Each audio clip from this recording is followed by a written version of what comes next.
Welcome to the Big Me Kickoff. I am your host, Kevin Noon. It is Tuesday, June 3rd, a little after 11. May hear some beeping in the background. Pet owners know that's the sound of a spot bot. So, pet owners know that I woke up to quote unquote an accident. It wasn't an accident. This cat is malicious.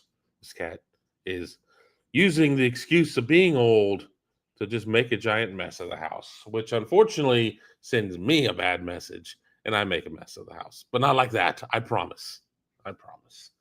Uh, we are what? We're a couple days out from the first Ohio State camp. So we got that going on. We're a couple days removed from the first big official visit weekend for Ohio State. So we've got that going on. The preseason magazines are out. I left them upstairs. I'm not Carrot Top. I'm not Gallagher. I'm not a prop comic. I don't have a trunk full of props to use on the show. So you'll just have to trust me on that. And news today about what the future seating at Ohio Stadium may look like. So all of that in the news. But of course, this is your show. You guys pick the topics. I could prepare all sorts of things. You don't want to talk about what I prepared. We're going to talk about what you want to talk about. So the best way to do that is be sure to put your questions in. Subscribe to the YouTube channel. Doesn't cost anything. Would sure help us out a lot. We're trying to reach 30,000 subscribers on our YouTube channel before the start of the season. I'd say we're probably a little bit behind pace on that since we kind of made that our goal. So you could really help us out. Be sure to get your friends as well who are Buckeye fans or just sports fans in general to subscribe to the channel. Hit the bell, thumbs up, all that good stuff. If you're listening to us on YouTube or on one of the audio channels, write us a 5-star review.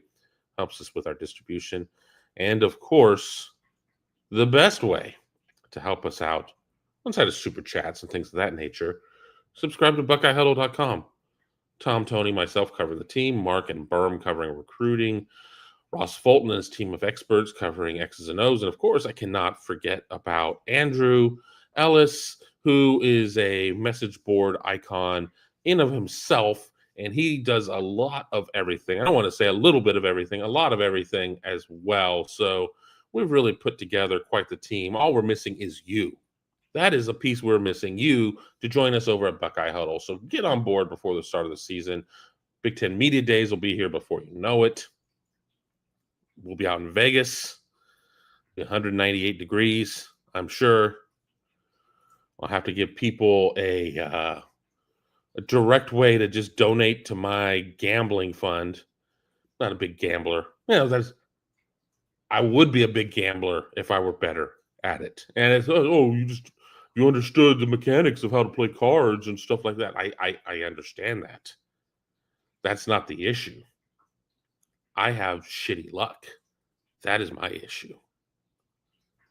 It's not that I don't know how to play craps, roulette, baccarat even. I know how to do all of that. It is just a matter of if I didn't have bad luck, I would have none at all. But I digress. This is a positive show. Try and make it a PG show. Watch your damn language, Kevin. So seeing a lot of names that I haven't seen in a hot minute here. Rose Quartz Lemonade, Ohio Bookseller, No Longer the Man, all in the comments right now. Among others, I saw Doug Shepard Sr. I've seen Woody's with a 3 in there. I'll get to all of these here momentarily, as well as Robert Howard, who is we're going to put that one up first, who is a quote-unquote a subscriber to the YouTube channel, like a member, which you can do it's just 99 cents a month. It is just a really easy way to show us how much you love us. You get like this little special, you get different colored name on there, but we are going to create at some point maybe something extra for our quote unquote our subscribers. I don't even know what the hell to call this, because it's not that it's new. It's not like it's something that YouTube just rolled out. It's new to us. We've only been doing it couple months, 3 months, and we have never, I think I'm probably the only host who has ever mentioned it by name, by incorrect name, but by name on their show. So we haven't fully figured that one out yet, but thank you, Robert, for being an early adopter. There's some others as well. I know we have a couple handful of people who've done it, but that you guys are what really make all of this possible. If it was not for you guys, we would just be talking to ourselves. And I've spent 53 years talking to myself, so I don't necessarily need to do that on the clock either. I mean, I guess doing it on the clock is better than off the clock. Not hourly though. But so it doesn't really, I guess it really doesn't matter. But let's kind of get to some of your comments. We'll get into maybe some of the prepared things I have. I'm really going to try to cap the show off at 12. But why, Kevin? Well, I would like to lie and say I had a bunch of stuff to do. I always have stuff to do, but I don't know. I don't know if I have a ton to say today. And I was talking to, I don't know this person well enough to call him a friend yet, but somebody who's in the podcasting space. And he was like, "What is your biggest challenge? What is your biggest challenge in doing shows?" And I'm not humble bragging. I'm not trying to show some weird flex here. I'm in the therapist chair with you. I'm kind of explaining. If I don't feel like I have anything interesting to say, and by that I mean something I find interesting, what the hell am I doing?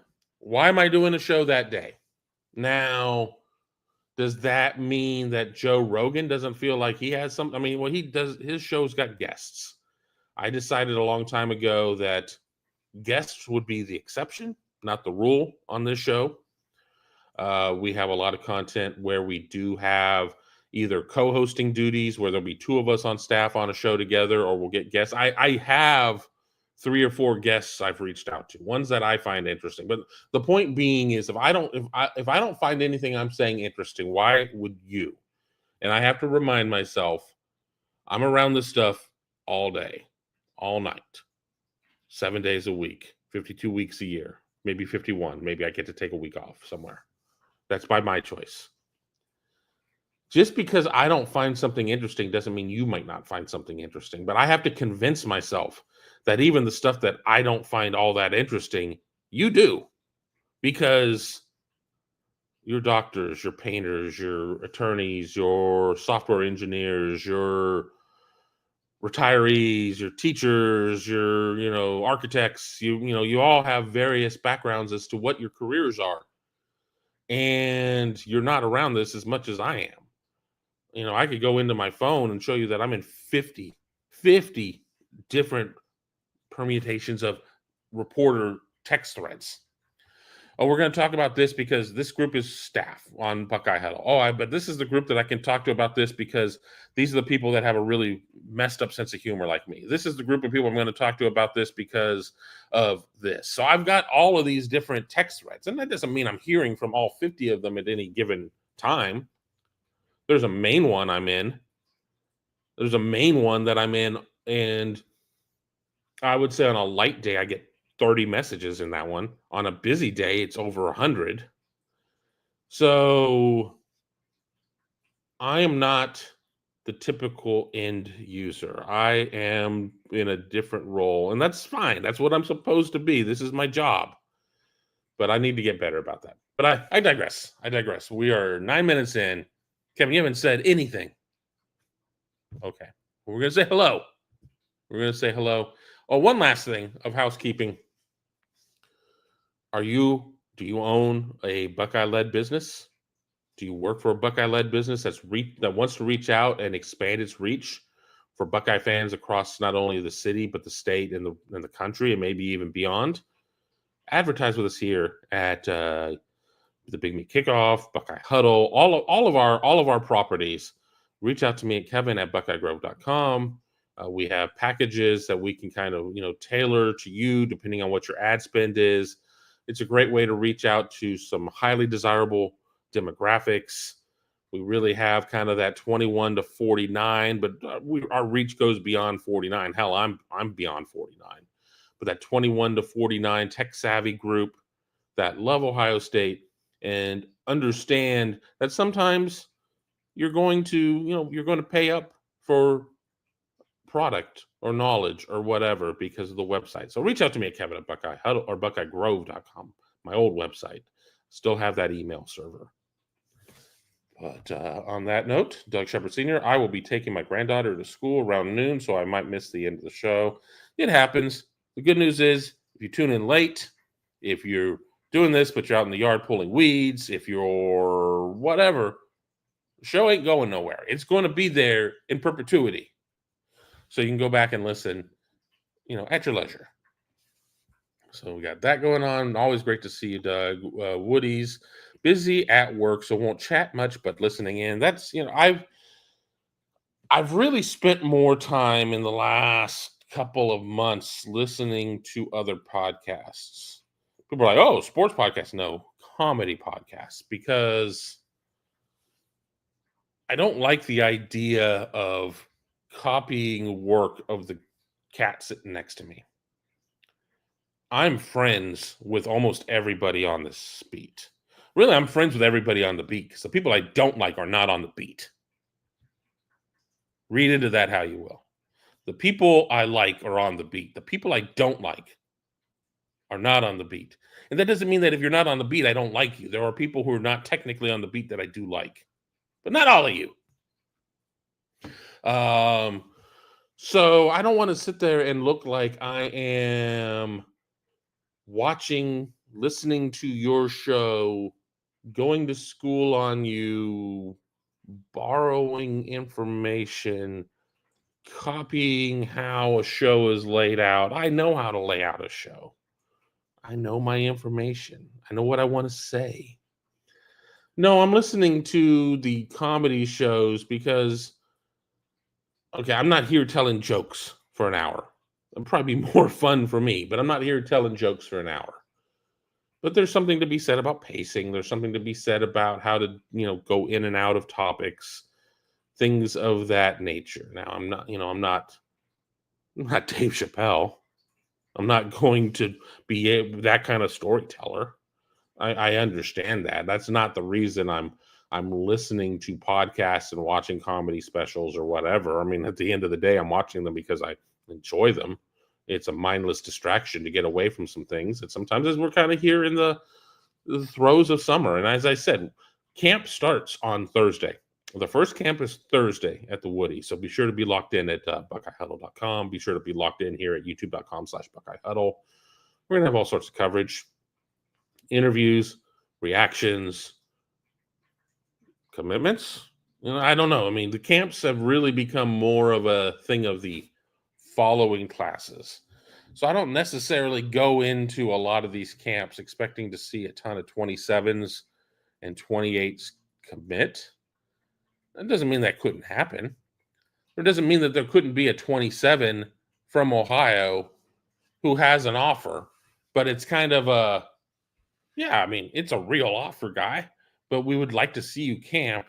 Okay, you addressed all of the issues that maybe we've had. Maybe we really wanted to see you out there to see if you played at 6'3" versus 6'1". We wanted to see this or that. Here's your green light. All right, we're in. I mean, so that doesn't mean that I'm not expecting that. I mean, with the official visit weekends, obviously there is more in play. And, I take my cap off to Mark Givler and Jeremy Birmingham for great coverage of Ohio State's first official visit weekend. I was going through the comments on the YouTube page. And yes, we do go through the comments. At least I go through the comments. I can't go through all of them. It just doesn't happen. Some of them get filtered out, just nature of the beast, and I just don't see them. So don't be like, I can post whatever I want here like a maniac. They're not going to see it. Bull, I do see them. I do see them. Generally, I'm looking at them at about 2 a.m. when I can't sleep.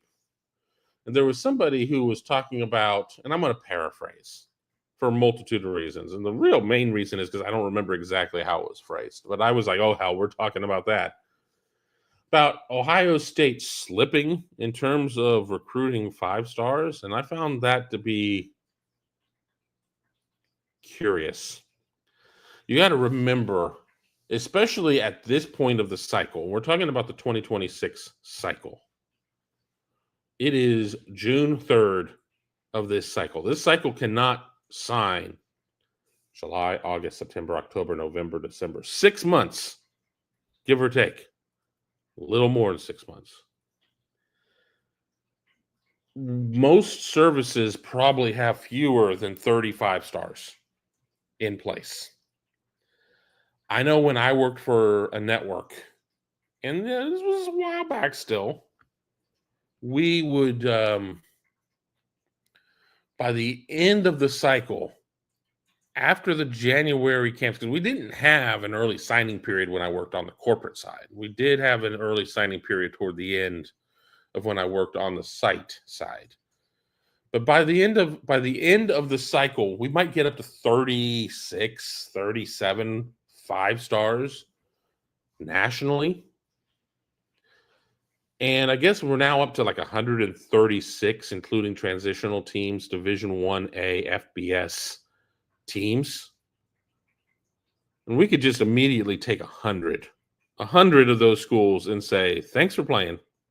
You ain't never landing a 5-star, period. So even if we take it down to just 36 teams that are capable, best version of themselves of landing at least one 5-star. It's a big ask to expect Ohio State to have 7, 8 5-stars. Ohio State has 25% of the available 5-stars for this class. Now, obviously, if you're watching this show, you kind of are in one of a couple of different positions. You're either truly a gigantic Ohio State fan and truly believe that Ohio State should land everybody, no, to a much smaller number. There are people who just kind of want to know what their hated team is talking about or whatever, and you hate Ohio State. And you probably are like, well, Ohio State probably should land no 5-stars. Ohio State has 2 5-stars according to rankings, and you can go through composite rankings, whatever the hell you want to name stuff. But I'm going to say Chris Henry Jr. and Blaine Bradford. I think you got Sam Greer and Caden Dixon Wyatt who are kind of on the cusp. I think certainly KDW ends up as a 5-star by the time it's all said and done. I really like Sam Greer a lot. Sometimes if you are not a 5-star offensive lineman from the onset, it's hard to pick up that 5th star, and you have to do a lot of camps and stuff like that to get in front of the evaluators. And I think Sam Greer just wants to get out there and hit people. And I say that in the most pure and sweet kind of way. I'm not saying he wants to go out there and beat you up after the game, but he is going to play to the echo of the whistle. So I think and Ohio State certainly is in after a lot of other 5-stars.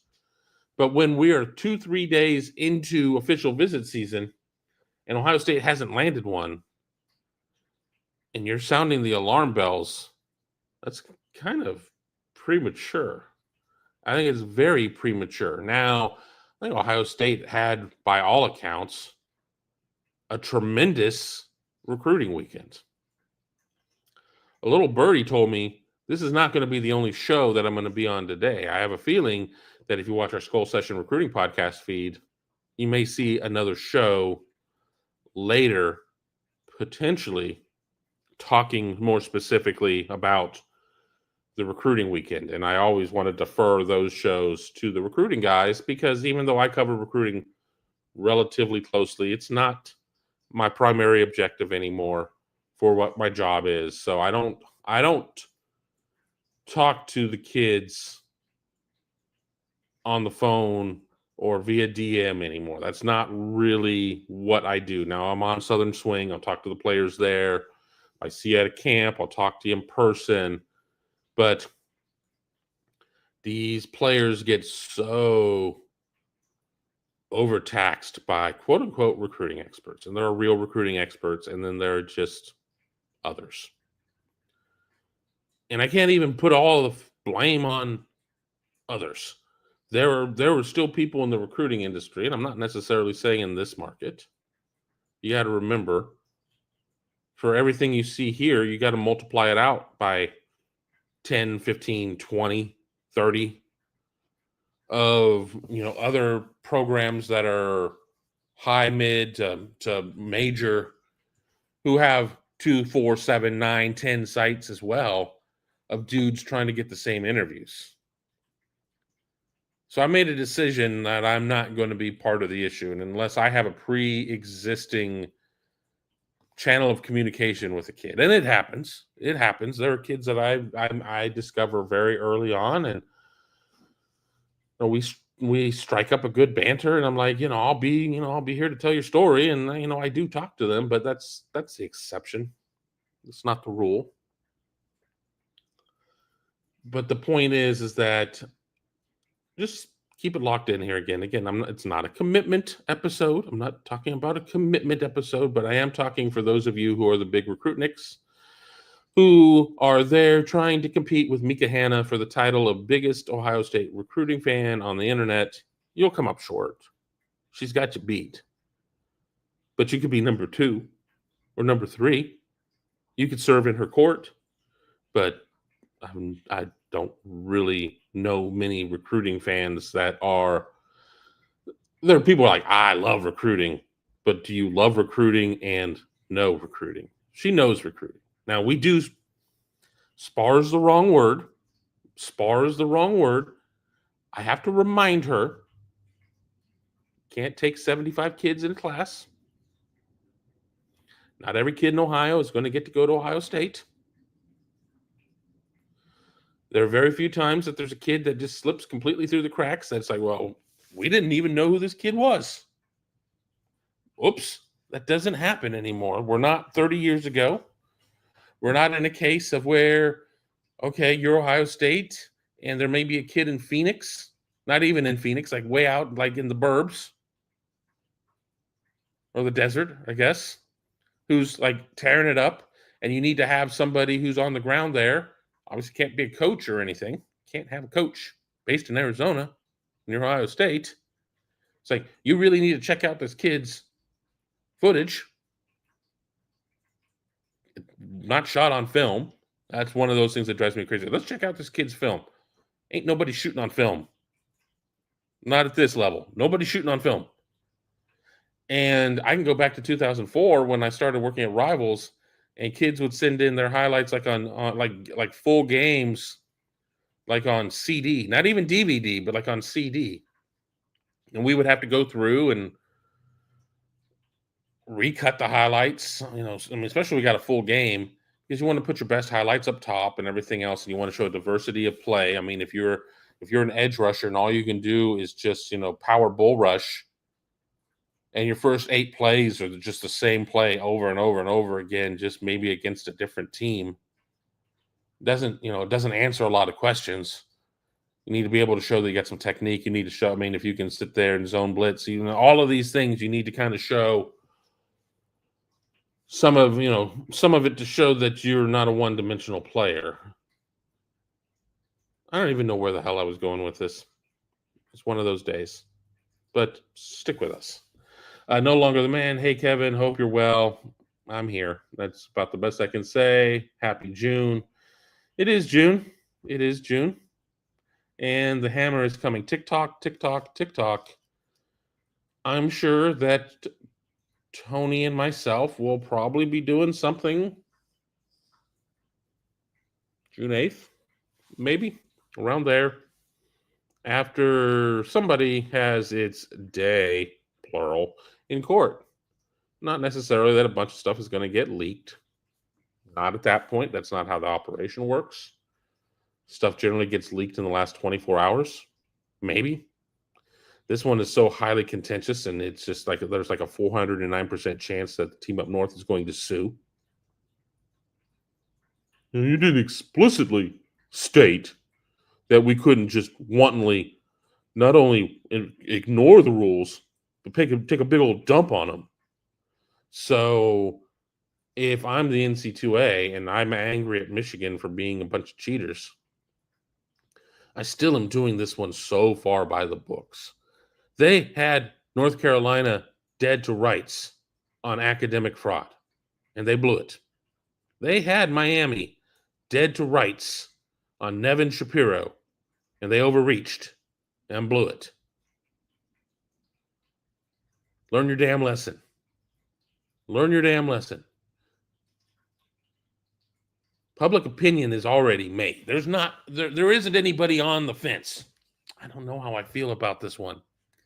Yeah, maybe they cheated. Maybe they're just a sympathetic, creation of whatever. No. This is either a fraud and a sham, and I can't believe this is being brought against them, or why the hell haven't the gallows been built? There's no middle ground. There's nobody sitting in the middle. Either it's like, I'm lukewarm to this, or I really haven't decided yet. If you haven't really decided yet, congratulations on being released from prison, or your Rip Van Winkle nap, or being trapped in a well. Nobody is undecided on this. And if we're being honest, there is a small group that are the ones who are just like, not only is Michigan innocent, Ohio State is guilty. We'll call those people stupid. And then there's everybody else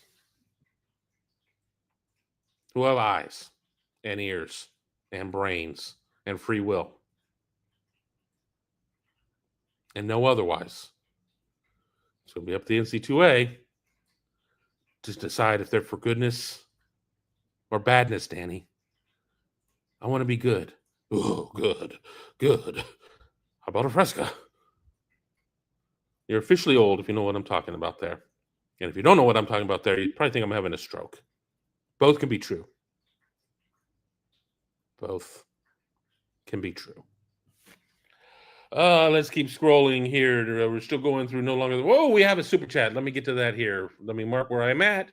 Super chat. Ryan Dawes. Where is it? There it is. Thank you for the super chat. That is the best way to get to the top of the line. You super chat. Nobody has to super chat. We're not out there farming super chats. I'm not telling you that my cat needs an operation and we need to have $5 million in super chats or we're going to have to blow up the cat or anything like that. We appreciate every super chat, no matter how large, how small. It proves to us how much you love us and that we're doing a good job. And we want to go out of our way to, thank everybody who thinks kindly of us to do that. What is the best case scenario for Team Up North's punishment? Best case scenario for what? For them? For people who hate them? For the rule of law? I think there are a lot of different ways that could be interpreted. Let's start with what the best one is for them. And I'm not going to believe a single word I'm saying here. So take that for what it's worth. The best thing for them is this 2-game, weeks 3 and week 4 of suspending Sharon Moore is not going to be it. I'm sure there are people there. It's like, we've gone out of our ways. We've suspended more coaches and blah, blah, blah, blah, blah. Stop cheating. Stop it. For those of you who are not exactly watching and listening, you're wondering what the hell I'm talking about here. Stop cheating. But, I think a fine, some re-education, maybe turn that 2-game suspension into 4. I think that's some more show causes with some teeth in them. I don't know how you go any lighter than that. Now, again, hashtag stick to sports, Kevin. Stick to sports. Going in front of a judge in Columbus, Ohio isn't the same as going in front of a judge in Dallas, Texas isn't the same as going in front of a judge in Chicago, Illinois isn't the same as going in front of a judge in Salt Lake City, Utah. They all have kind of the same laws. more or less. I mean, when you get down to municipality and the city and state and everything else, but the law is the law. But you still could end up facing different things. And I'm really trying not to sound like I'm being political. But you're going to have different agendas, and in some places getting a conviction is more than is the end goal, even if you're taking a lesser, you know, you know lesser sentence to get the conviction DAs needed to get reelected, et cetera, et cetera, et cetera, et cetera. Now, if you're an Ohio State fan or a Michigan hater, let's take the death penalty off the table. That's just not going to happen. I don't care if they are a repeat offender. I don't care if you could get like 12 counts of lack of institutional control. Again, I'm picking things out of the air. I'm not necessarily saying these are things I'm hearing. So let's say that all of that's there. You're still not going to go to that point. Now, I mean, I guess what you theoretically could do is, I mean, everything's in play, more or less. Now, I don't think the NC2A couldn't take away the national championship without the help of the CFP.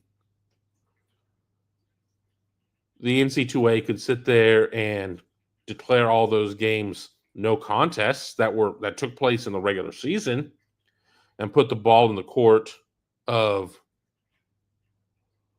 the CFP governing body. You quickly hear some Michigan fan jumping in, but Charlie Baker said, Charlie Baker isn't on the Council of Infractions. Charlie Baker's not in there neck deep in all this stuff. Brought to you by the same people who brought you New Hampshire Private Investigator, who brought you RICO, who have absolutely projected everything that we believe Michigan did onto anybody but themselves. So I think that the other category is going to be pretty hefty punishment against Sharon Moore. I've always felt that he's been set up as the fall guy. Be the good Michigan man. It's going to probably really hurt your coaching prognosis, but honestly, you're guilty by association regardless of what you actually did. And they're going to get to the bottom of that. You do this, we'll take care of you outside of football, and we will sing songs about you internally about how you took one for the team. But I think honestly, you need to declare every game that it was with, really beyond a shadow of a doubt that they were in the midst of their cheating operation. None of those games should count. Now, that doesn't mean that you're going to sit there and be like, oh, well, those games suddenly become dubs for the teams that lost. No, that just Michigan will have to vacate the wins. They can, you can declare them no contests. So I guess in theory, if you do a no contest, I mean, you could do one of two flavors. You could either do it to where if you lost the game, it's still this. I mean, there are permutations as to it. I mean, does it really matter? I think that you take Michigan off of its 1,000 wins. It got to 1,000 wins under the strong aid of cheating. So you gotta take the wins away. I think you got to put a bowl ban. Well, that's not fair to the kids that are there now. If only there were coverage that you knew that Michigan could be led to the firing squad. If you are blind to that, tough shit. You're too stupid to recognize what just happened. You walked into that situation. I'm going to fly this no-frills airline that doesn't have windows and see what happens. But it's really cheap. It's really cheap. I'm going to get to where I'm going, maybe. The plane 40 years ago was one of the best in the entire Delta fleet, but now it doesn't have windows. If you go into the lavatory, you may fly right out the toilet. But I didn't know. No, you stop. Just stop. You didn't know. You cannot be recruited by Michigan right now and not know that there is a giant cloud of allegations hanging over them. And to be so disingenuous and say, well, really shouldn't punish kids moving forward. They can transfer. They can leave. You knew going in. You knew that if the sushi chef cut the fugu the wrong way, you were going to die. You knew it. And you went for it anyway. I have no sympathy whatsoever. If you go into that situation with open eyes, and it's like, I'm shocked. What the hell happened? That's on you, buddy. That's on you. Everybody else shouldn't back around because Harbaugh and his minions all left and fled for the hills. Oh, well, we got that because now you can't punish moving forward. Watch me.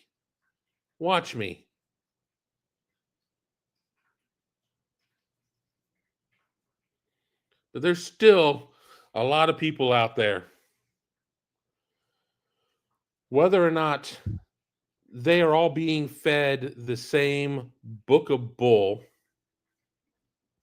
whether or not they're just having secret clubhouse meetings saying, let's none of us get too far off of home base here in tag, so none of us can get tagged out. And, if we all are reporting largely the same thing, it'll be really difficult to say that anybody was agenda driven. We'll just all say, well, those were the facts that were made available to us.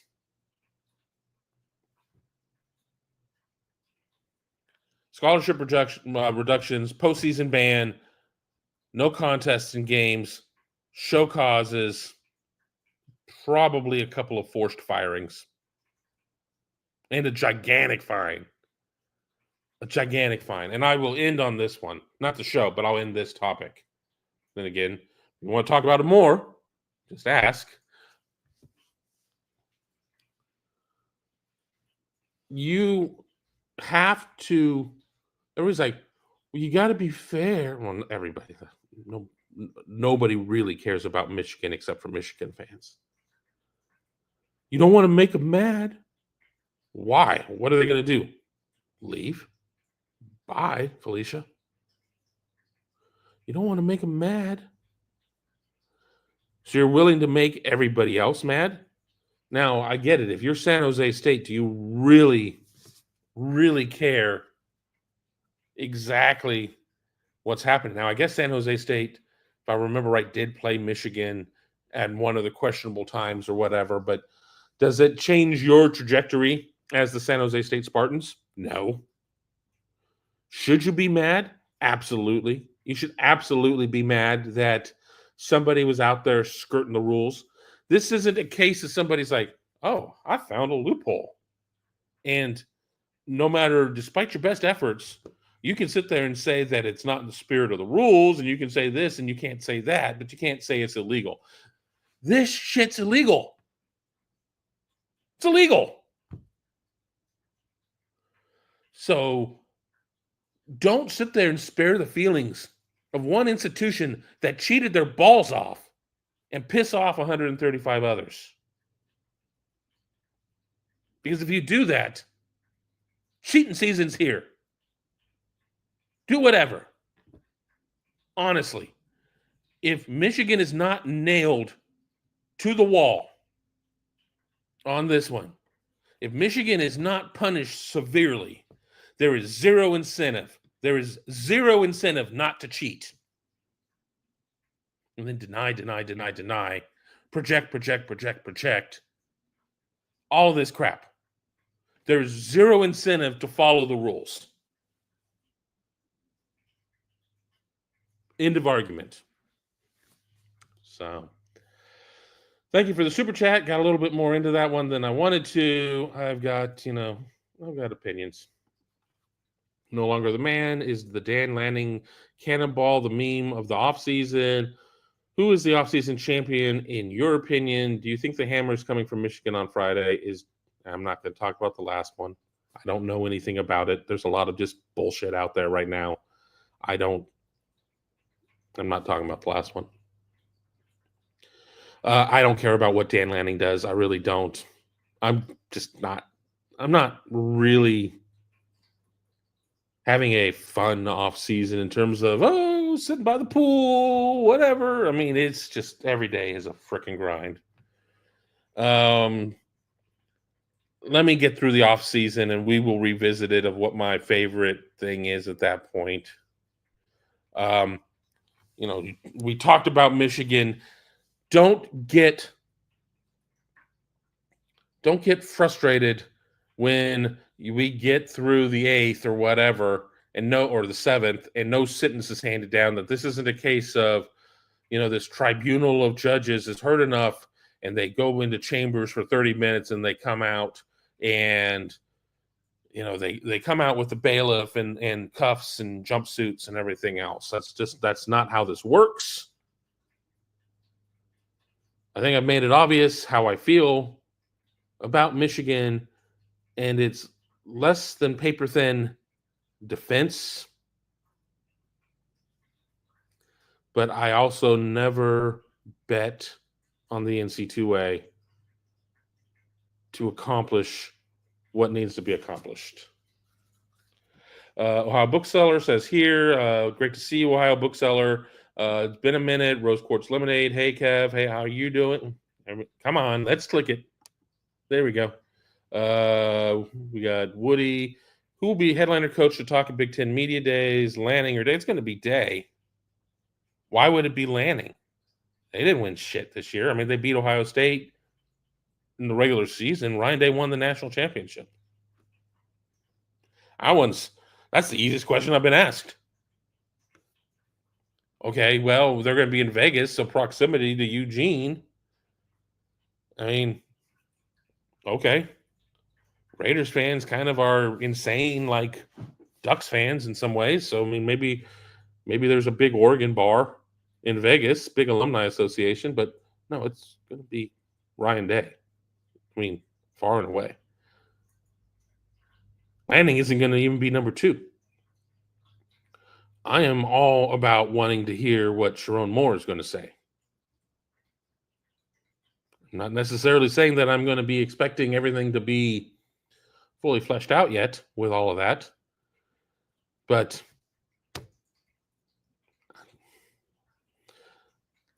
I don't know what exactly. I mean, yes, all right, Oregon won the Big Ten regular season.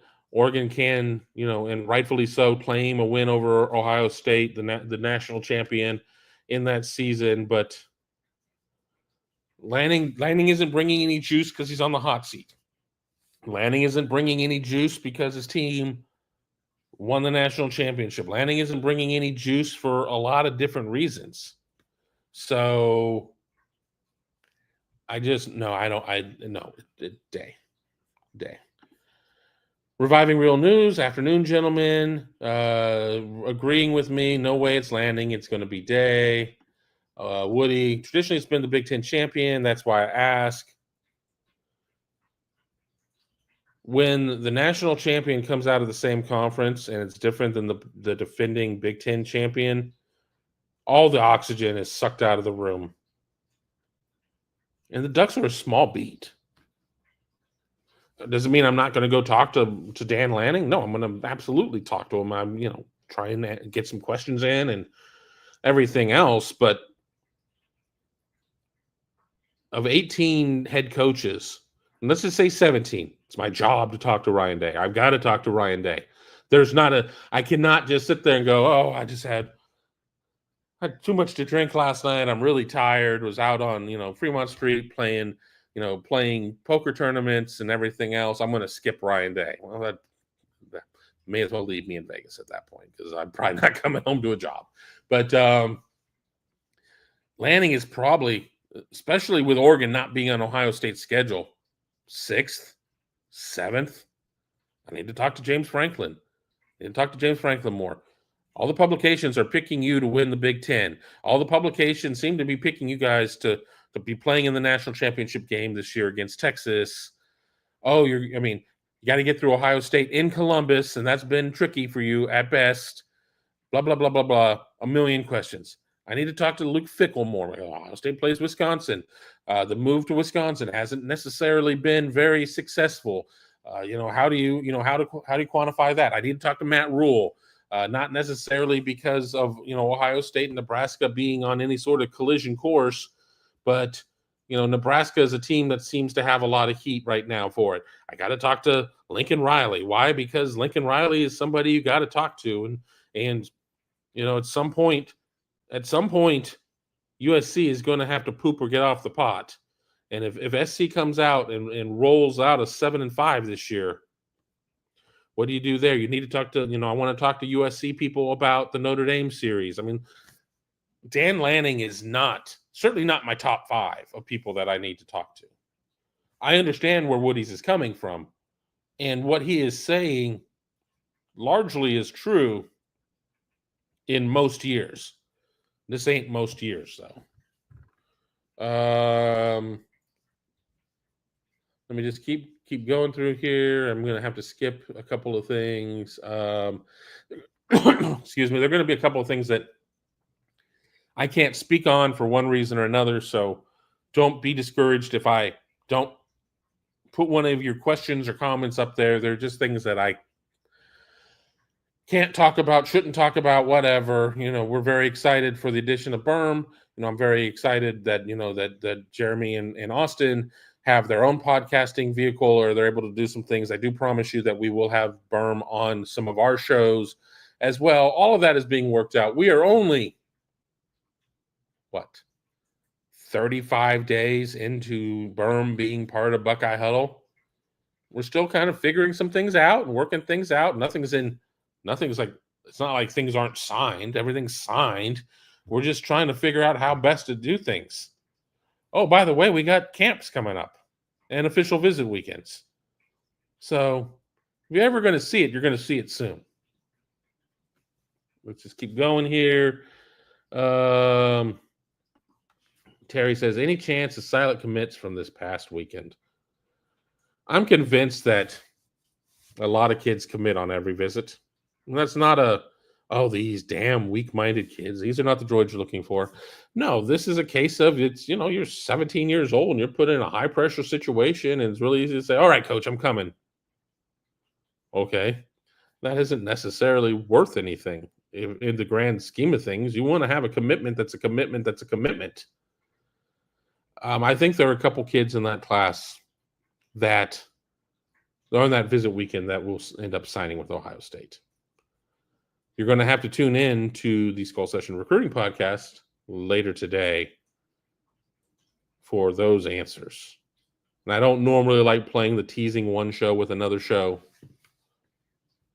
I'm not your recruiting guy anymore. So I want to have Mark on the show being the expert voice rather than myself.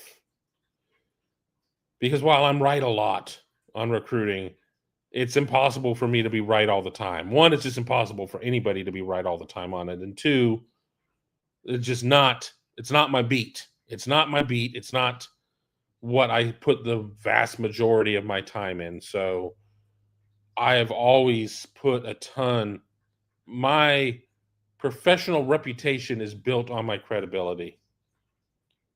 I can't say that about everybody in this industry. There are a lot of people who throw a lot of crap against the wall and will point to the stuff that sticks and will hope that you forget what doesn't. And then we'll come up with some cockamamie excuse for the stuff that doesn't stick. I would prefer to say I don't know occasionally be hitting about 900 as opposed to having an opinion about everything. I mean, I have an opinion about everything. I'm a human being. That's how it works. But I'm not going to put out an expert my expert opinion and just be like, well, if I'm right 1 of 5 times, y'all are just going to remember the 1. And if you bring up the 4, well, then you're just a hater.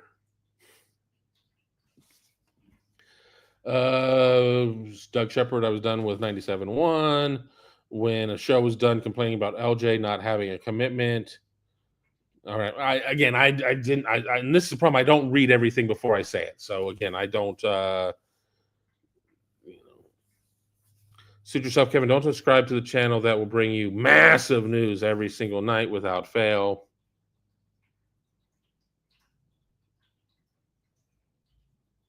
There are probably people listening on Spotify or whatever and wonder what the hell I'm doing. But if you've listened to this show enough or watched it, there are a lot of times I'll take a beat or 3 and make faces, mugging for the camera.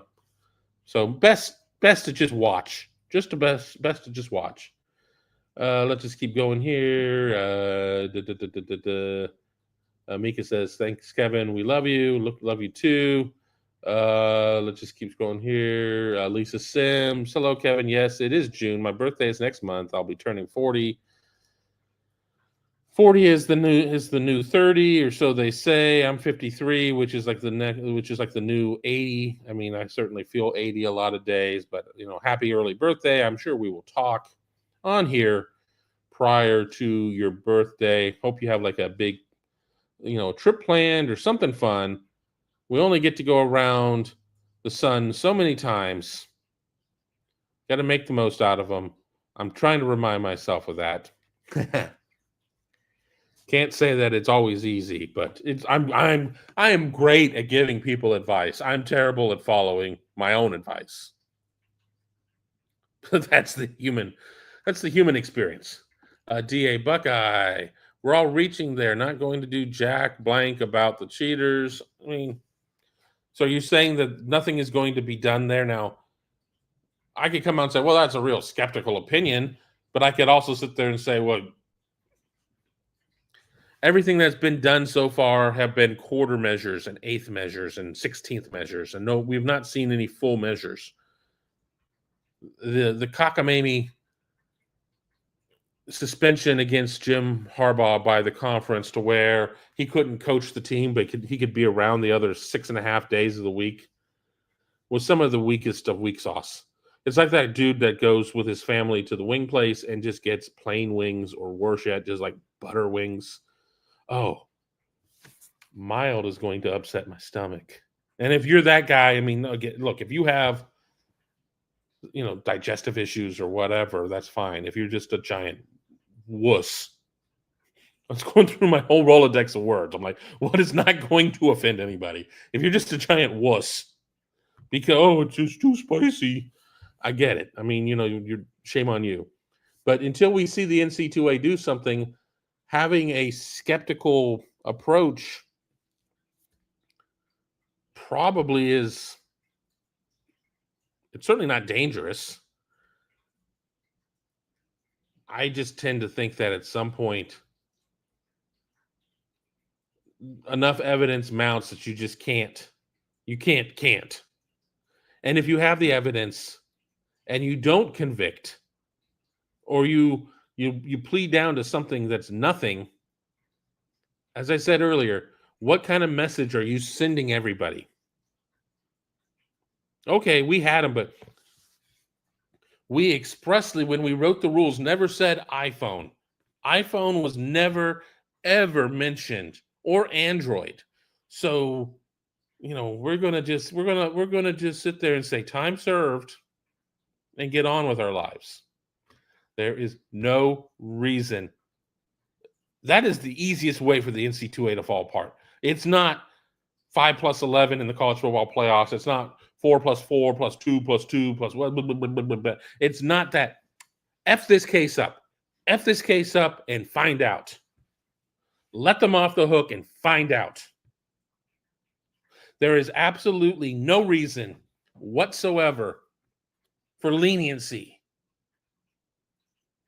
You have got to root out cheating. I was going to say deliberate cheating, but all cheating is deliberate. If you weren't trying to cheat, then you wouldn't be cheating. I mean, there are ways of, error by omission and some stuff like that. But if you know what you're doing is against the rules and you're still doing it to gain an advantage, that is cheating. And there should be no room. There should be no room for that. Stealing signs is part of the game. On the field, during the game, that's fine. That's like somebody at second in baseball trying to see the catcher signals. That's why pitchers like Kenley Jansen would rather just let, if you're gonna end up on second, if you get on against them and then you take second on a steal, you may as well just walk to third because his mind explodes when somebody's behind him. It just happens. They have to get this right. They have to get this right. If they don't, I'm going to cyber squat every other potential name of any sort of governing body for collegiate sports because I'm going to call shenanigans on the NC2A. I'm going to call for a vote of no confidence.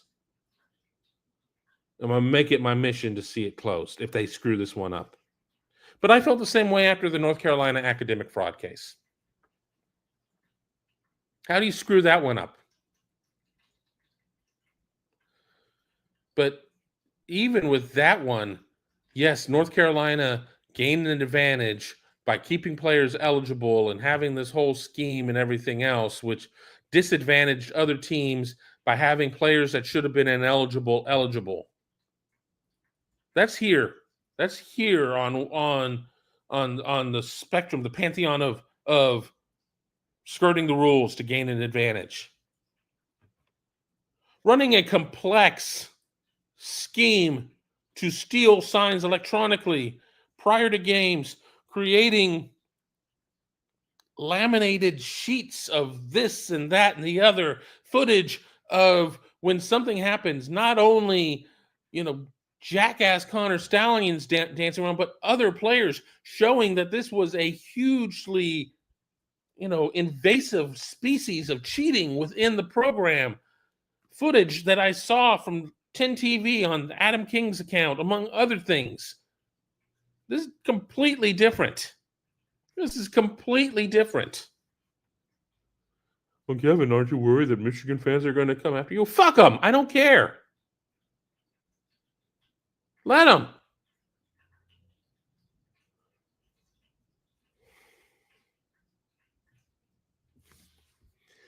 All right, let's just move on. Doug Shepard, there is a show that reminds me of a Baptist preacher begging for the collection plate to be filled the way he asked for super chats. Not going to name it because his fans are vapid.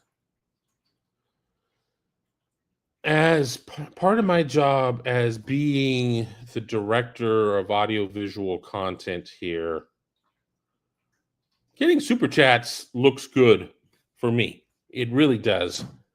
But I liken it in some ways to tipping culture. Nothing infuriates me more than counter service tipping culture. You haven't even had the food yet. You got to stand in line. You got to order the food. More than likely, you have to go back up to the counter to get your food. You think I'm going to give you 25%?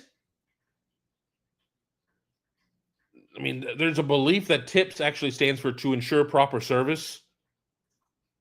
I don't trust fact checkers on anything anymore because nobody is allowed to just check facts. They just have to interject their own BS.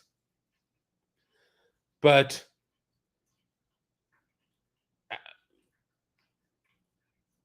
soliciting super chats through the entire show is so sleazy. So sleazy. It's so unnecessary. Fans like what you're doing. They're aware of it. They're aware that super chats are there. Honestly, it looks better for me if we get our super chats during event shows, like during post-game shows and things of that nature, than on some random-ass Tuesday. That doesn't mean I'm going to give Ryan Dawes a $50 super chat back. I appreciate it. But I just have a huge, huge issue with it. But nothing surprises me. Let me just keep going through here. Mika, what's the best part of my job? Just curious. I really enjoy the people I work with. And that's just not necessarily talking about Tom, Tony, Mark, Berm, Ross, Andrew, Devin, Mike Pettit, Justin Whitlatch, whoever. I enjoy all of our subscribers. I enjoy our subscribers over at Buckeye Huddle just a little bit more. So if you want to get on my most favored nation status, join us over at BuckeyeHuddle.com. $13.99 for your first month. Get all of our coverage. Get full access to us at any given time. I have insomnia. I'm on the board at 3 a.m. now because I just can't sleep. So check us out at BuckeyeHuddle.com. Oh boy, let me. I'm not gonna worry about that. We started putting some shows on Twitch, and I get some weird spammy things on Twitch. I don't think anybody's really watching us on Twitch, but we're gonna give it a shot. Let me just keep going through here. Doug Shepard Sr. Kevin, it means players going there after seeing what happened must be okay with it. No.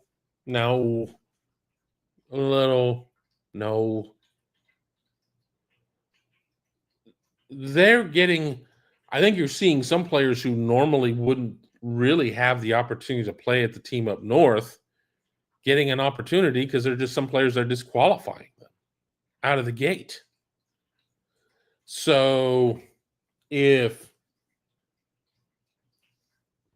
I just, I'm not going to pick on players, obviously, and I don't really like picking on schools because I don't need to hear about it. But let's say you are a low Big Ten caliber player, meaning that like the lower teams in the Big Ten are probably your ceiling of where you should be playing, and suddenly Michigan shows interest because Michigan can't fill its number at XYZ position or whatever. As a player, you're not trapped. You can kind of transfer whenever the hell you want to. I mean, it doesn't mean that you could transfer on August 1st and be playing at a new team on September 15th. You got to go through the portal and everything, but it's not like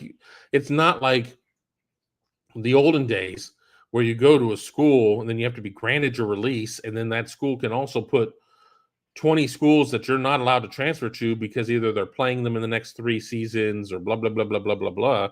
None of that exists anymore. So as a player, you're not necessarily as locked in to a program.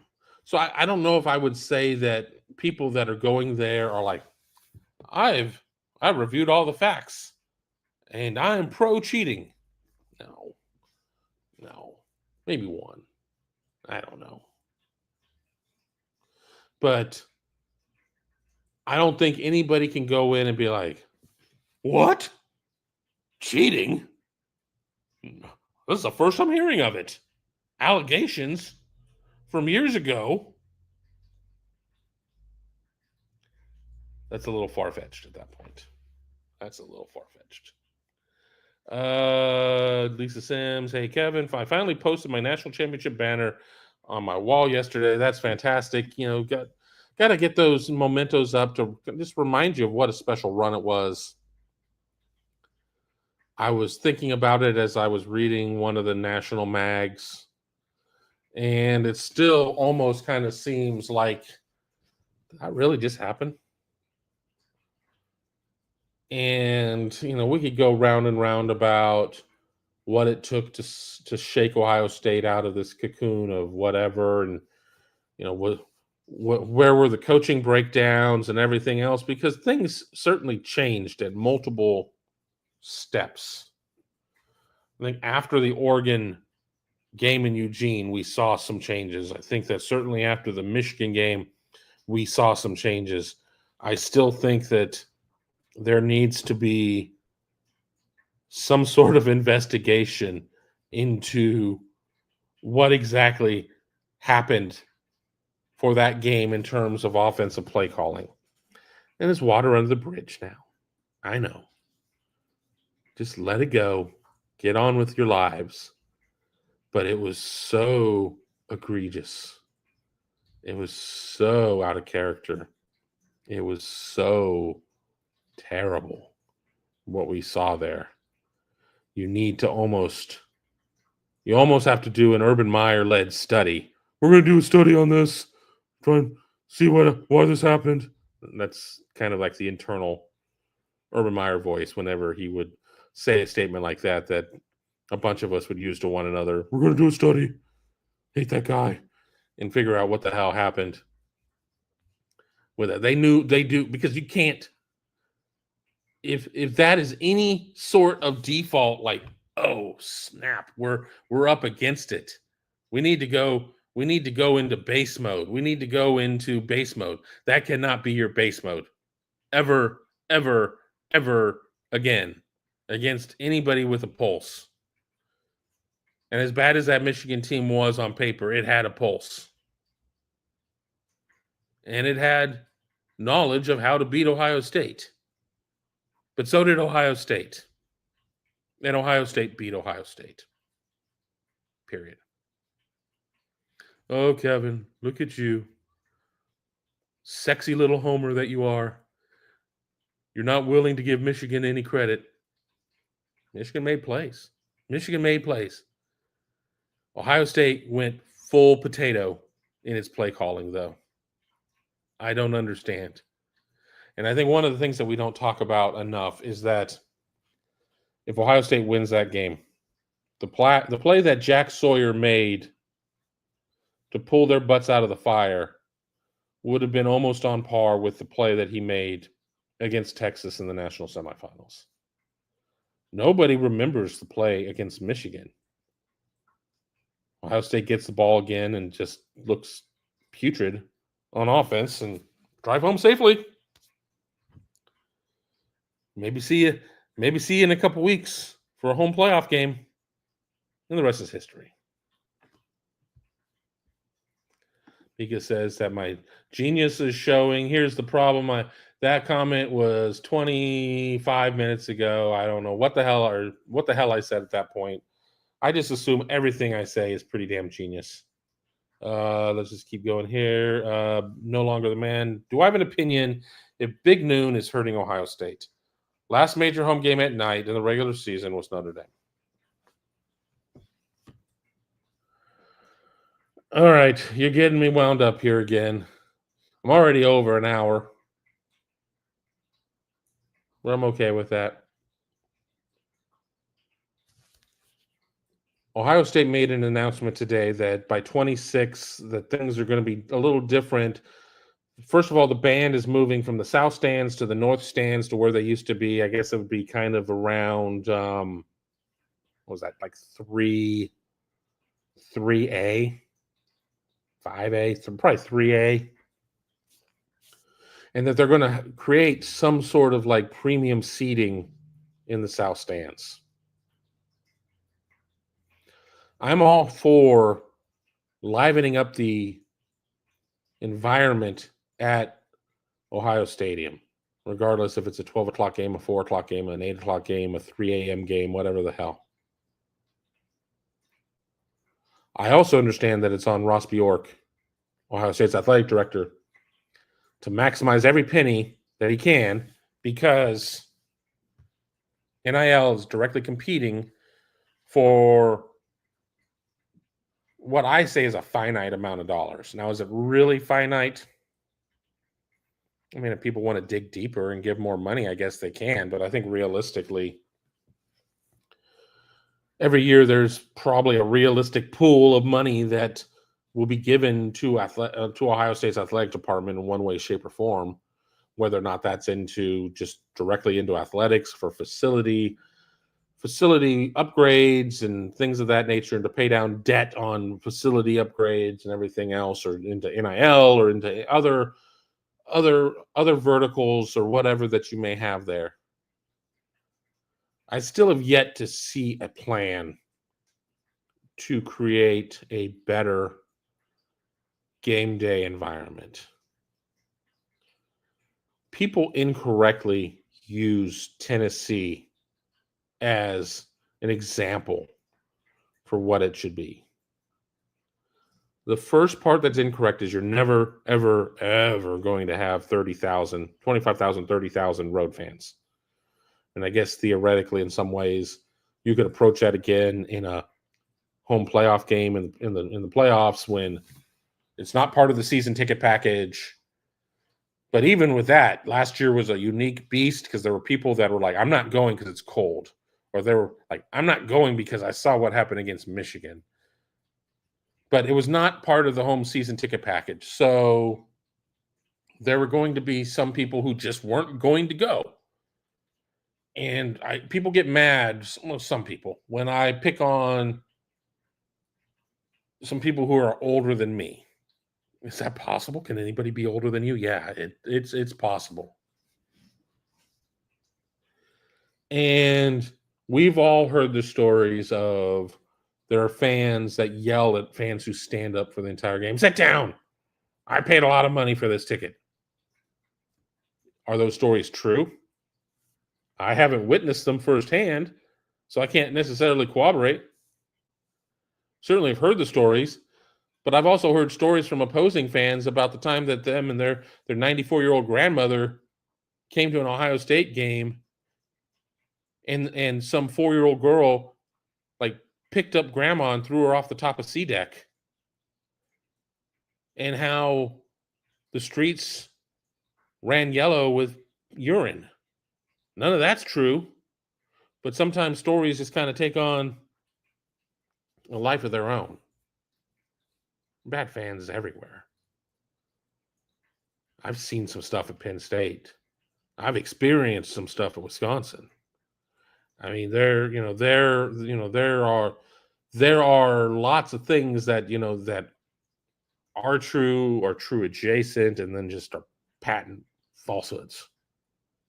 But Ohio State has to do a better job of its game day experience. I don't know. I mean, I understand I'm 53 and I'm in the media now. So my opinion is what it is. I'm not there to cheer, but I do have a following and I can sit there and say what I think sucks. I don't need to hear a DJ. DJ is a nice guy, I'm sure. Music's fine. I want to hear the band. I want to hear the band play up until the last frame before the ball is snapped. And then as soon as the play is whistled dead, I want to hear the band again. And then I want to hear the band some more. And then I want to hear the band even more than that. I don't need to hear a song by The Weeknd to be like, that really has me in the mood for some college footballing. Hell, why even have the band in the stadium in the first place if you're not going to use them? And no, I'm not saying not to have the band there. It's one of the things that makes the college game so much better than the pro game. The pomp and the circumstance and the bands and everything, all of that means so much more. The only time that the band should not be playing are the couple of minutes when they are either filing out of their seats to get ready for a halftime show or the end of the game, or filing back into their seats post-halftime show. That's the only time. And then you know what the DJ should be playing? A recorded copy of the band. I don't need to hear Taylor freaking Swift, or I don't listen to current music. I don't even know what current music is. I'm not going to show my age and start talking about bands from the 80s or whatever. I don't need to hear that. So none of that has anything to do with a 12 o'clock game, a 3 o'clock game, a 7 o'clock game. The issue I have is there are going to be people out there who are winning the battle and losing the war. And they're winning the battle by pointing out something that is true. 12 p.m. games are terrible for national recruiting. True.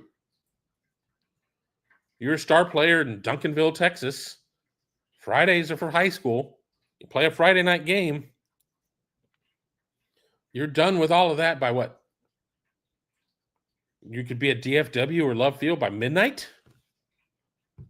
There aren't a lot of late night flights unless you're flying from the West Coast and you're flying red eye. And that's, being a West Coastie myself, those are horrible in a lot of regards. So you're killing yourself in terms of the recruiting. But I think that 95 out of 100 people who bring up the recruiting angle, that's not what they don't like. I have to get up at 6 a.m. and start drinking. I did that. It was called college. Maybe not on a Tuesday. Maybe on a Wednesday. I mean, it's just part of the damn experience. Nobody was complaining when the Big Ten signed this contract and teams are getting, full share teams are getting $100 million, close to $100 million. Just talked about how important money is. How money is the grease for the wheels of collegiate athletics. And I'm going to say this, and I've gotten into this with people over on the Huddle Board, presented by Jeff Ruby Steakhouse Columbus, by far the best community, in my opinion, my thoughts, in all of Buckeye Nation. When it comes to the experience and everything else, and I'm filibustering because I kind of forgot I had a really good point, and it kind of slipped out of my mind. Probably needed a cup of coffee before doing the show. But, the point is like, don't tell me all these other reasons of why you don't like it when I don't believe you. Oh, I know what I was going to say. You're going to get a higher rating in that noon slot. People are like, no, they're not. Like, yes, they are. No, they're not. You know how many teams play at noon? That's fine. The dude who's going to watch Akron versus Northern Illinois over the Ohio State whoever game wasn't going to watch Ohio State anyway. And honestly, that person, if you put the game on at 7 against the big SEC game on ABC and the big SEC game on ESPN, that person probably is still going to watch the SEC game.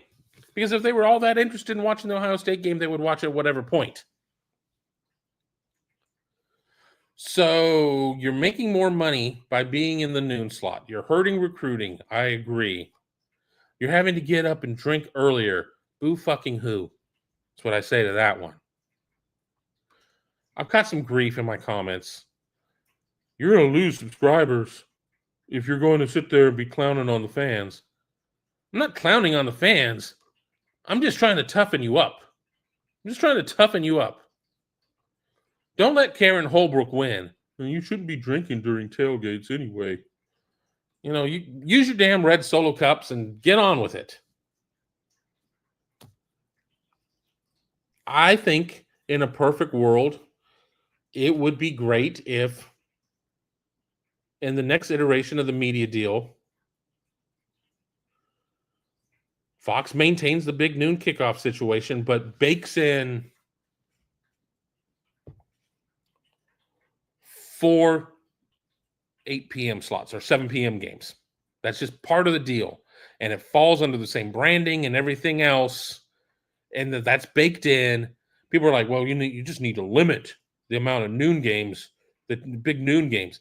You want to not be in big noon, be 5 and 7.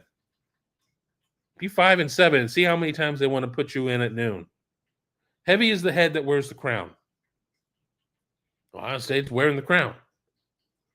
Even if Ohio State doesn't win the Big Ten championship, Ohio State's wearing the crown, not Oregon. Those West Coast teams, they don't have to play at noon Eastern. That's 9 Pacific.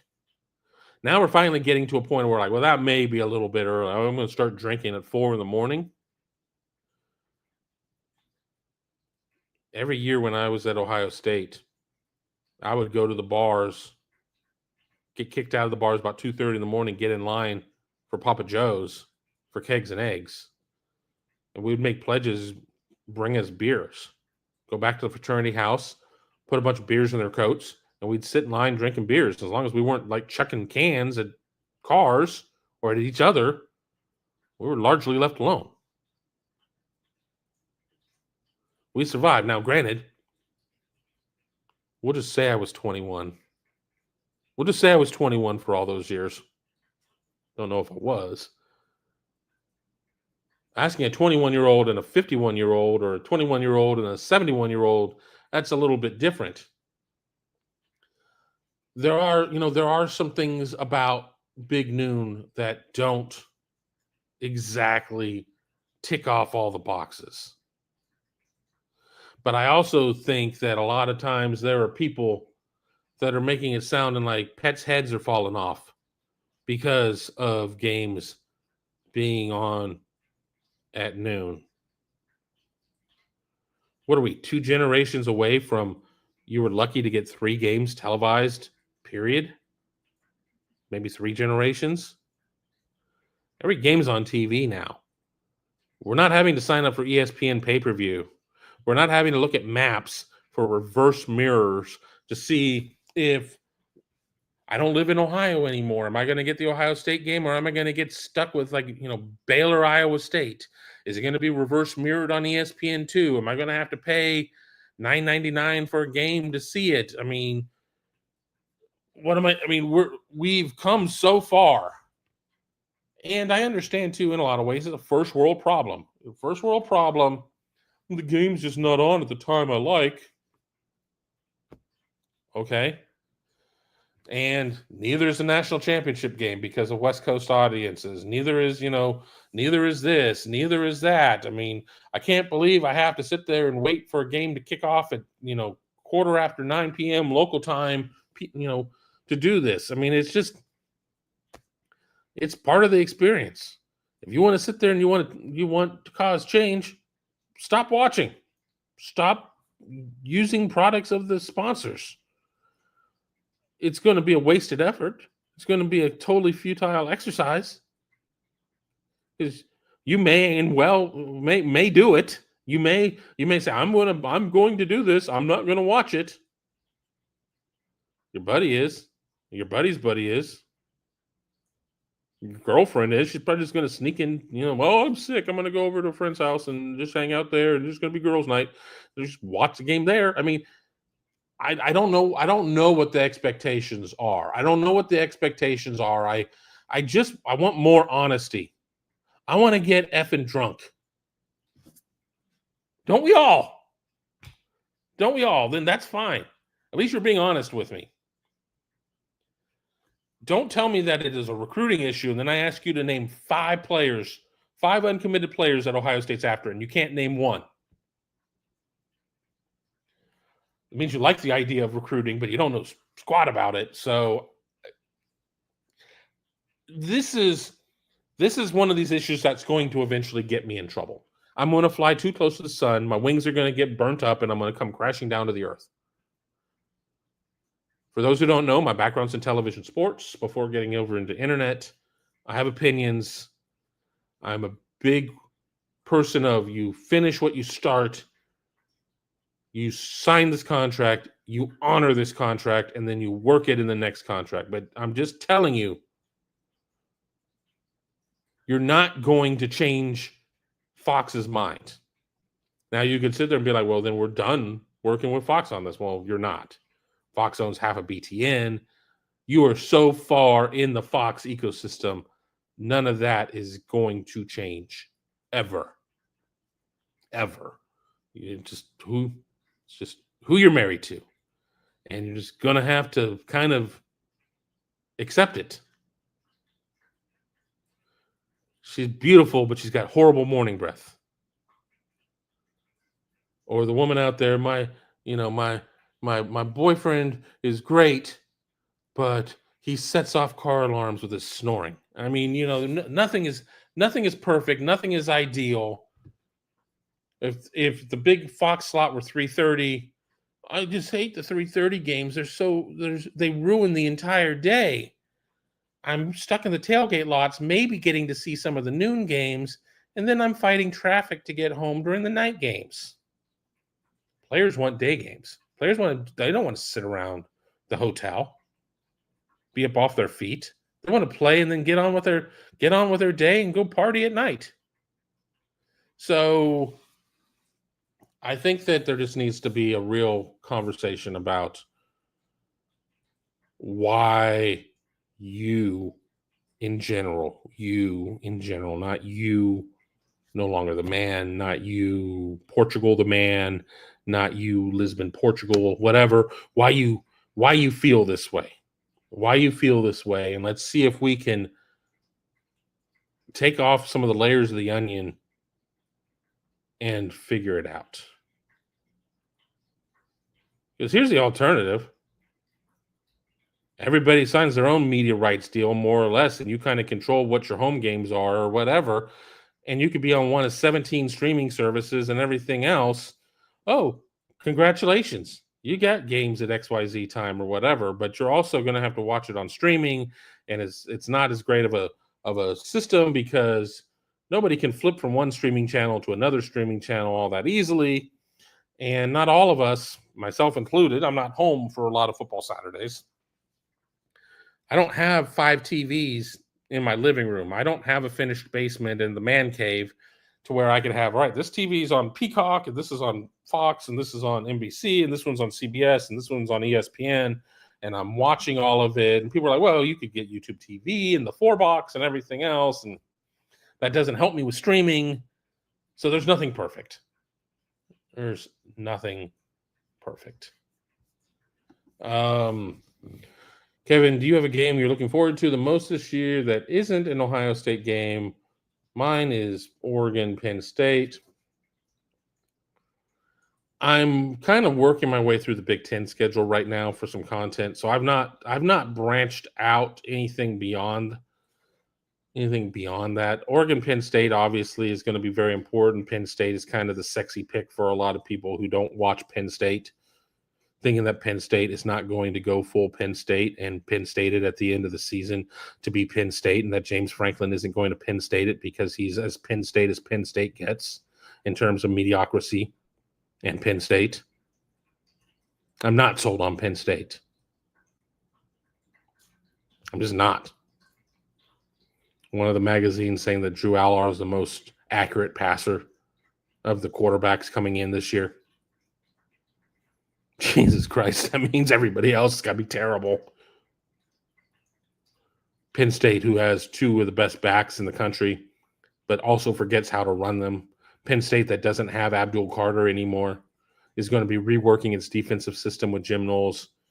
We saw Ohio State, year 1 of Jim Knowles, take some steps forward, but couldn't really take any steps backward.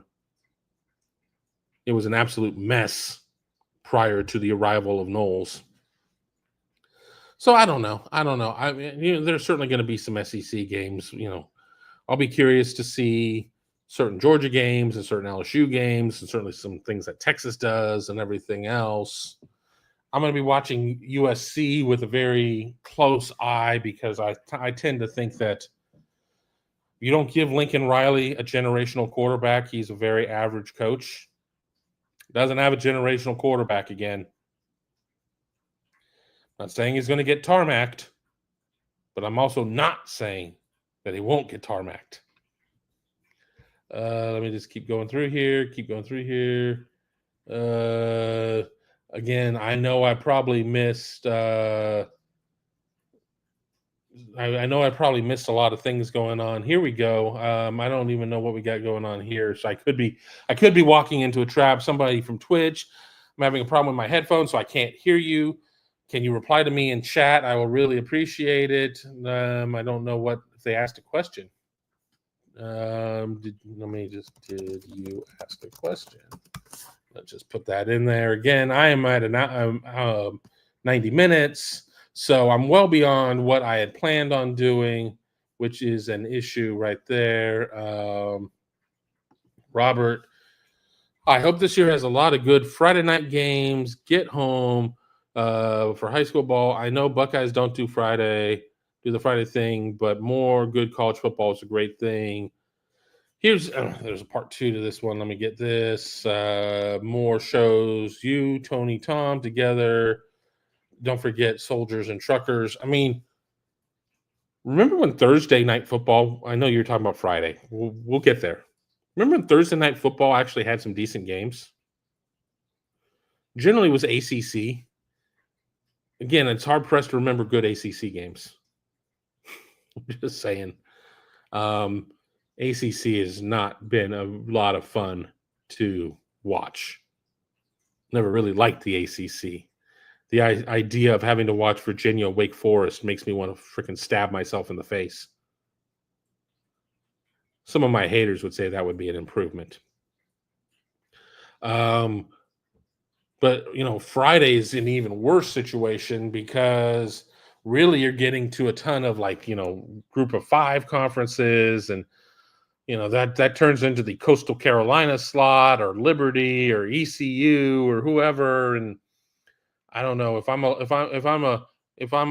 long haul trucker, I think I would rather listen to trucker radio on Sirius XM or to Comedy Channel than listen to some of those games. Soldiers, obviously, thank you for your service, and stationed all over the world and everything else, and having the opportunity to have those tastes of being home is so important. But you're not going to see teams that have any clout agree to play, certainly on Friday. Thursday, if the ACC's Big Noon cross to bear is having to play on some Thursday games, then it is what it is. But Friday games are just brutal, are absolutely brutal. I can't tell you one Friday night game from last season.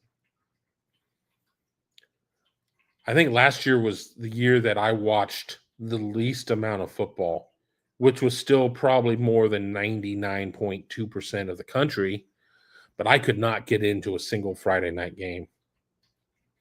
Now, I also don't want to sit there and say that we just need to sit there and be like, well, better teams, medium teams are going to have to play there.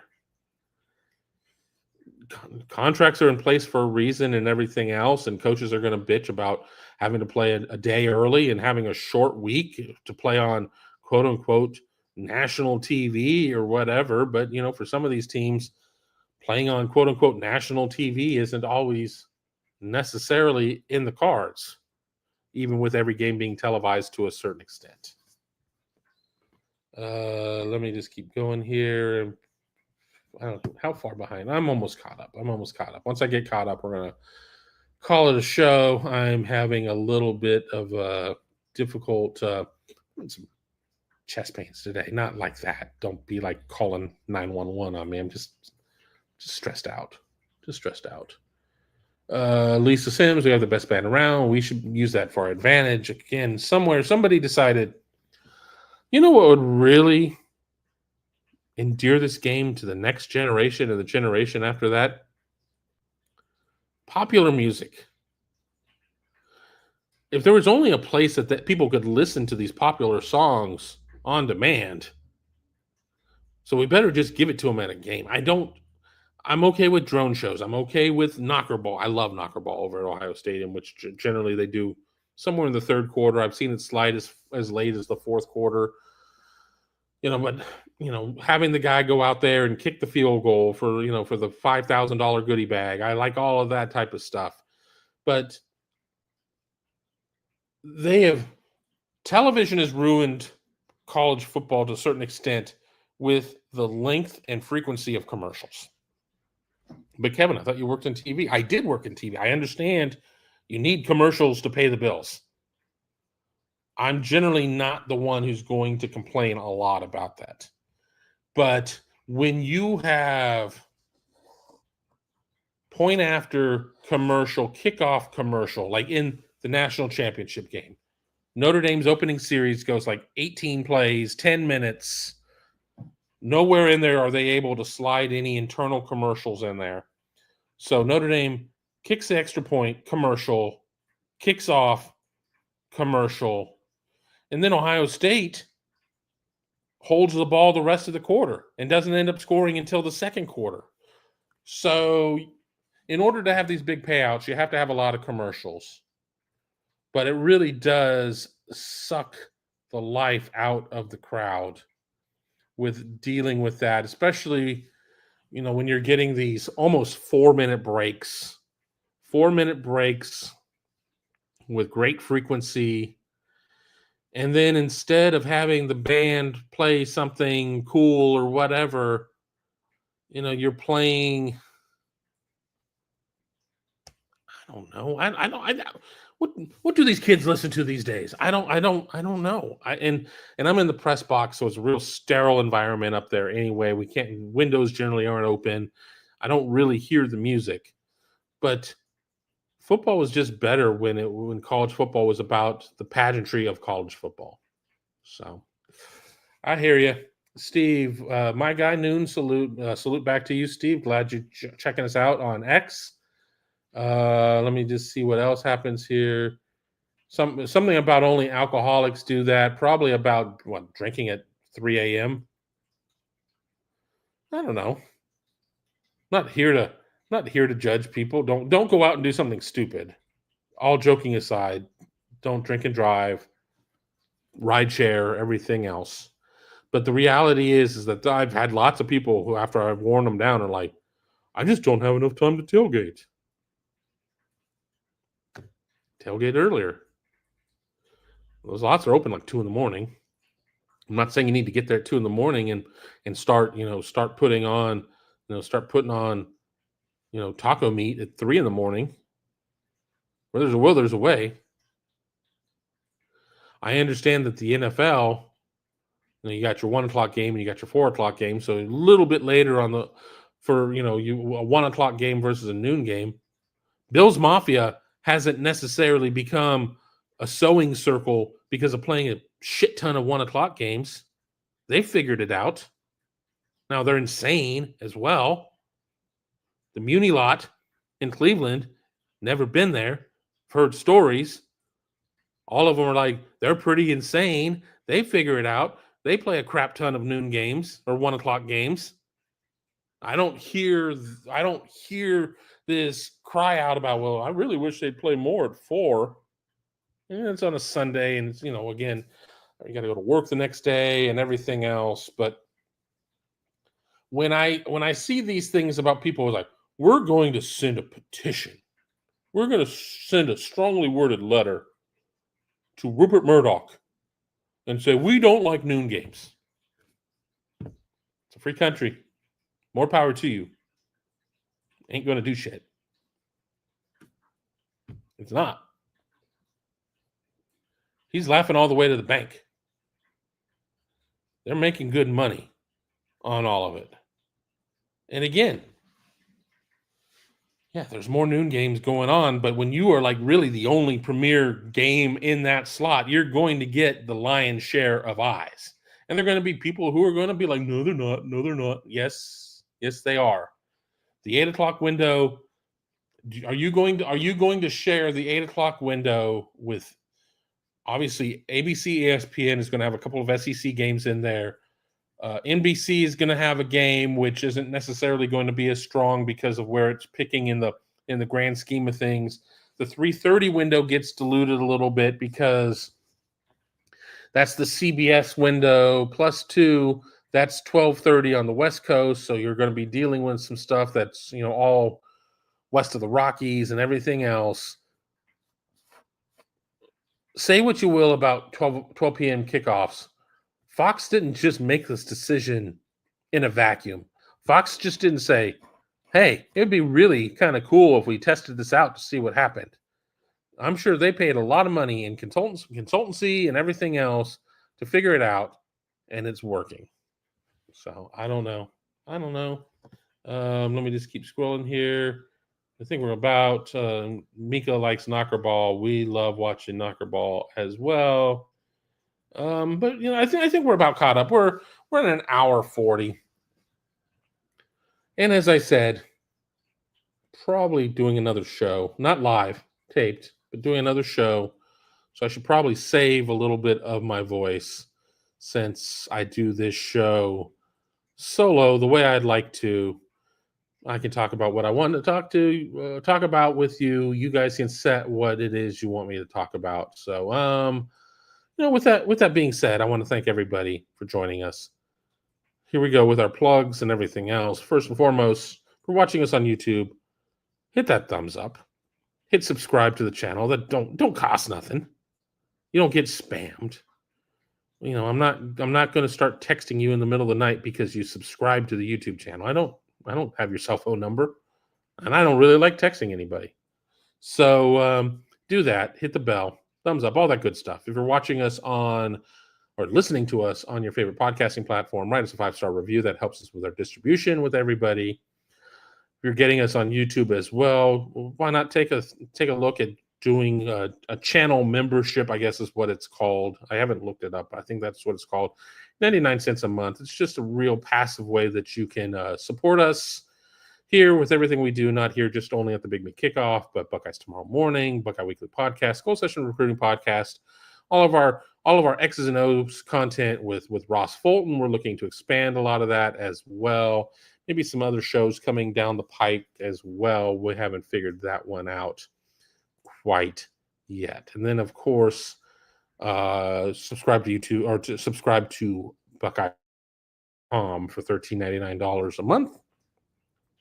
You can get access to all of our content, message board, everything behind the paywall, and it's just the best way to support us. I mean, we're not sharing revenues with anybody. That all comes right in and helps with payroll. And Lord knows we love that. We love getting paid. Paid is fantastic. And speaking of getting paid and everything else, are you a Buckeye-led business, Buckeye-owned business, looking to expand your reach amongst Buckeye Nation? Reach out to me at kevin@buckeyegrove.com to talk about advertising opportunities. We have packages that can fit most budgets. Can't give it away for free. Let's be honest.